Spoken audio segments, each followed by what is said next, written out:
अपनी खूबसूरती और दमदार एक्टिंग के दम पर उन्होंने उस दौर के कई सुपरहिट फिल्मों में काम किया, लेकिन फिर अचानक वो गायब हो गई। कई सालों तक किसी को उनकी खबर तक नहीं मिली। जब वो दोबारा चर्चा में आई तो वजह उनकी फिल्म नहीं बल्कि आध्यात्मिक जीवन था।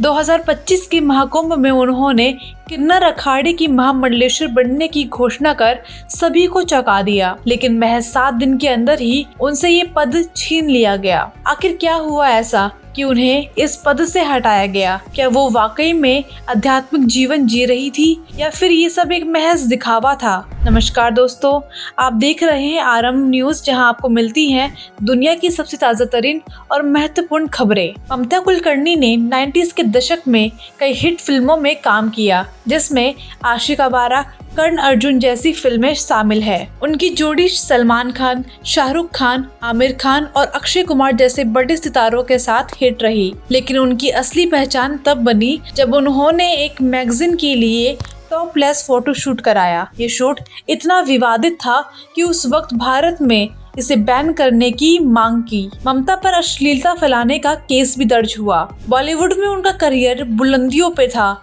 लेकिन फिर अचानक उन्होंने इंडस्ट्री छोड़ दी। उनके गायब होने को लेकर कई अफवाहें फैलने लगी। कुछ लोगों का कहना है कि वो ड्रग्स माफिया विक्की गोस्वामी के साथ अंडरवर्ल्ड कनेक्शन के कारण दुबई में छुपी हुई हैं। वहीं कुछ लोगों का मानना था कि उन्होंने आध्यात्मिक जीवन अपना लिया है। करीब 20 साल तक बॉलीवुड से गायब रहने के बाद ममता कुलकर्णी अचानक एक आध्यात्मिक किताब के साथ सामने आई। उन्होंने ऑटोबायोग्राफी ऑफ एन AIF नाम की किताब लिखी, जिसमें उन्होंने अपने आध्यात्मिक सफर के बारे में बताया। उन्होंने कहा कि वो दुनियादारी से दूर हो चुकी हैं और सिर्फ भगवान की भक्ति में लीन है, और बताया कि अब उनका जीवन सिर्फ ध्यान, साधना और तपस्या के लिए समर्पित है। लेकिन ममता की इस नई छवि पर हर कोई विश्वास नहीं कर पा रहा था, खासकर तब जब उनका नाम ड्रग्स तस्करी में आने लगा।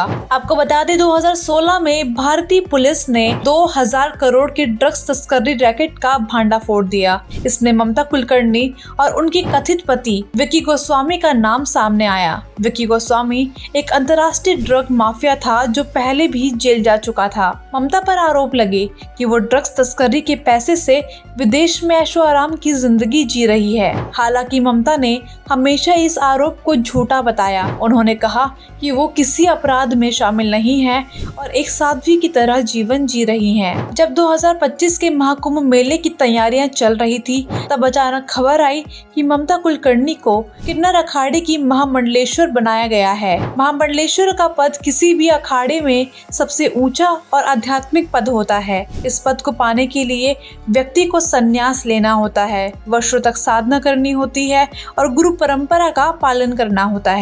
लेकिन ममता को लेकर कई सवाल उठने लगे कि क्या उन्होंने वाकई में सन्यासी जीवन ले लिया है? क्या इस पद के लिए वो योग्य थी या फिर उन्होंने ये पद पैसे देकर खरीदा? कुछ लोगों ने दावा किया कि ममता ने 10 करोड़ रुपए देकर ये पद हासिल किया। हालांकि ममता ने इस आरोप को सिरे से खारिज किया। उन्होंने कहा, मेरे पास 10 करोड़ तो क्या 1 करोड़ भी नहीं है। मेरा बैंक अकाउंट पूरी तरीके से फ्रीज है और मैं उधार लेकर अपना जीवन चला रही हूँ। किन्नर अखाड़े की प्रमुख लक्ष्मी नारायण त्रिपाठी ने कहा कि ममता ने सिर्फ 2 लाख रुपए गुरु दक्षिणा दी थी, न कि 10 करोड़।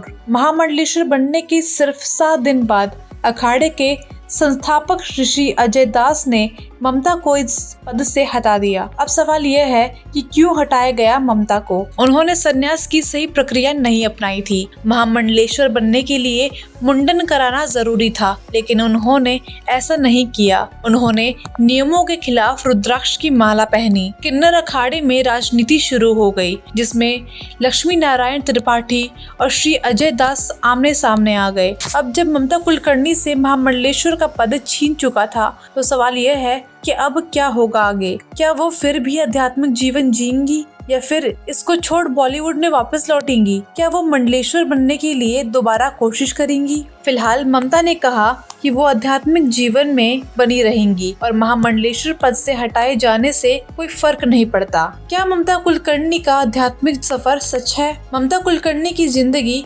हमेशा रहस्यों और विवादों से भरी रही है। बॉलीवुड से लेकर ड्रग्स, अंडरवर्ल्ड और आध्यात्मिक तक का सफर अब देखना यह होगा कि क्या सच में एक साध्वी बनकर अपनी जिंदगी जीएंगी या फिर इस सफर में आगे और भी मोड़ आने बाकी हैं? आपका इस विवाद में क्या कहना है? अपनी राय कमेंट बॉक्स पे जरूर दें और हमारे चैनल आरएम न्यूज़ को जरूर लाइक और सब्सक्राइब करें। धन्यवाद।